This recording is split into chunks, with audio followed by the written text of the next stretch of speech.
The Haunting of the Tallman Family, a real-life nightmare. I've got a chilling real-life horror story for you, the infamous haunting of the Tallman family.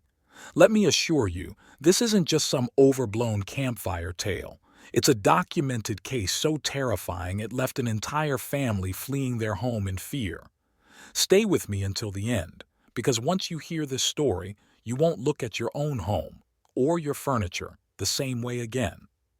Let's dive into the shadows and uncover what really happened in this spine-chilling tale. In 1986, the Tallman family thought they had found their perfect fresh start in Horicon, Wisconsin. Their modest, cozy home seemed just right for their family of five, two loving parents and three vibrant children, eager to settle into a new chapter of life. But behind the charm of their new home lurked something they couldn't have imagined. Something patient, something dark, something waiting. It began innocently enough with the arrival of an ordinary second-hand bunk bed. No one could have predicted that this seemingly harmless piece of furniture would soon turn their lives into a horrifying real-life nightmare. The quiet unease started small, a faint chill in the air, cold spots that practically sent shivers up their spines, and doors creaking open as if guided by invisible hands. The family brushed it off at first, the old house settling maybe, but the Tallmans started feeling, watched, as though malevolent eyes tracked their every move from the shadows. Then came the voices. The children began waking in the dead of night, panicked and crying, claiming someone was whispering their names. Night after night, their fragile voices trembled as they spoke of glowing eyes in the darkness, shadows hovering above the cursed bunk bed that now dominated their room. One fateful night, one of the children saw her worst fear made real, a witch-like figure standing at the foot of the bunk bed, its fiery red eyes glowing hatefully as it stared down at her. And it wasn't just the children who were plagued by this unseen evil. One evening, Alan Tallman, the father, walked past the garage and froze.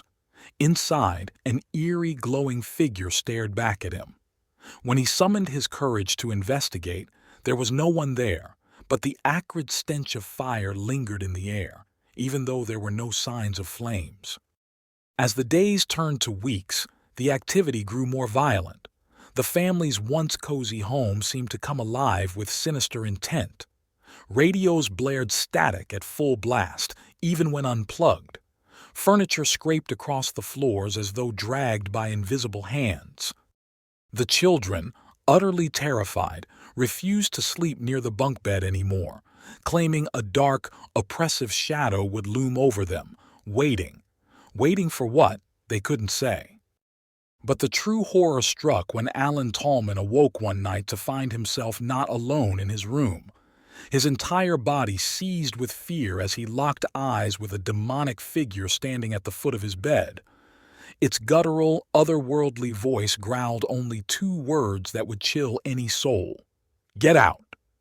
As Alan attempted to pray for deliverance, the creature mocked him with a low, malevolent laugh before vanishing into nothingness. Desperation drove the Tallman family to seek help from their local pastor. The man of faith attempted to cleanse the home with prayers and blessings, but this only seemed to provoke the entity further. The disturbances became more frequent, more intense. Lights flickered violently, furniture toppled over as if in defiance, and the nightmares that gripped the children's sleep became relentless. Their health began to deteriorate, consumed by exhaustion and terror. The family was rapidly unraveling, held hostage by something they couldn't see, something they couldn't escape. After enduring 2 relentless years of torment, the Tallman family reached a breaking point. Their home, once a place of safety and joy, had become a trap, an incubator for fear. They packed their belongings, left the house, and abandoned the bunk bed believed to be the source of their torment. In a desperate attempt to sever their connection to the evil, they burned the bunk bed until nothing but ash remained. What's unsettling is that from the moment they left, the house fell silent. No more shadowy figures, no more phantom whispers. Future tenants never experienced a single unusual occurrence. This haunting gained national attention in the late 80s, captivating paranormal investigators and skeptics alike. The cursed bunk bed became infamous, finding itself the subject of heated debate among those who study the supernatural. Was it a portal for a poltergeist, an object carrying centuries-old malevolence, or perhaps something far more sinister, something we can't yet explain?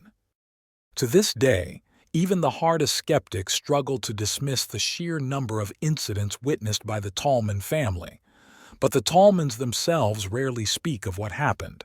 They never returned to that home, choosing to rebuild their lives far away from the nightmares of Horicon, Wisconsin. So, what do you think? Was this truly the harrowing tale of a malevolent, cursed object? Could there be another explanation? Or does this case serve as an eerie reminder that sometimes evil doesn't just haunt, it finds a way to attach? Think twice about the objects you welcome into your home, because sometimes the scariest things aren't hiding in the dark. They're sitting right in front of you, waiting to reveal their true nature.